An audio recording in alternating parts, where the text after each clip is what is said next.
बिस्मिल्लाहिर्रहमानिर्रहीम। एक दिन हज़रत जब्राइल अलैहिस्सलाम, जो अल्लाह के फरिश्ते हैं, हज़रत सुलेमान अलैहिस्सलाम के पास एक प्याला लेकर आए। ये आबी हयात था, ऐसा पानी जिसे पी लेने के बाद इंसान क़यामत तक जिंदा रह सकता है।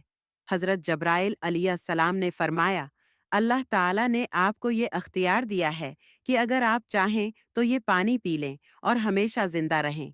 हज़रत सुलेमान अलैहिस्सलाम ने अपने साथ रहने वाले इंसानों, जिन्नात और जानवरों से मशूरा किया।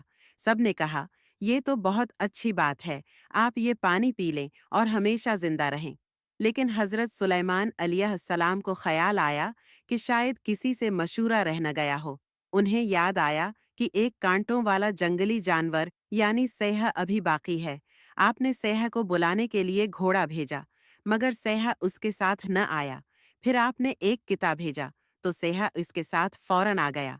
हज़रत सुलेमान अलैहिस्सलाम ने हैरत से पूछा, मुझे तुमसे मशूरा करना है, लेकिन पहले ये बताओ कि तुम घोड़े के बुलाने पर क्यों न आए और कुत्ते के साथ क्यों आ गए? सेहा ने जवाब दिया, घोड़ा अगरचा इज्जत वाला और शरीफ जानवर है, लेकिन वो बेवफा होता है।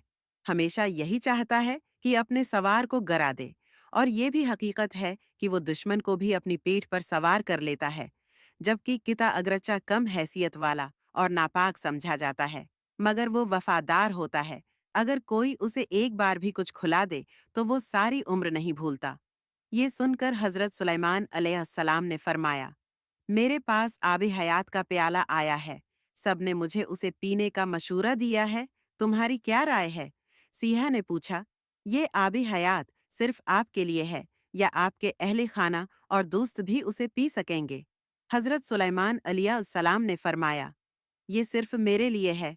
सिंहा ने कहा, फिर ये पीना दरस्त नहीं, क्योंकि जब आपके अपने प्यारे एक एक करके दुनिया से रुखसत होंगे तो आपकी जिंदगी गम और दुख से भर जाएगी। जब कोई अपना बाकी न रहेगा तो ऐसी जिंदगी का क्या फायदा? सिंहा की ये बात हज़रत सुलेमान अलैहिस्सलाम को बहुत पसंद आई। चनांचा आपने वो आबे हयात वापस कर दिया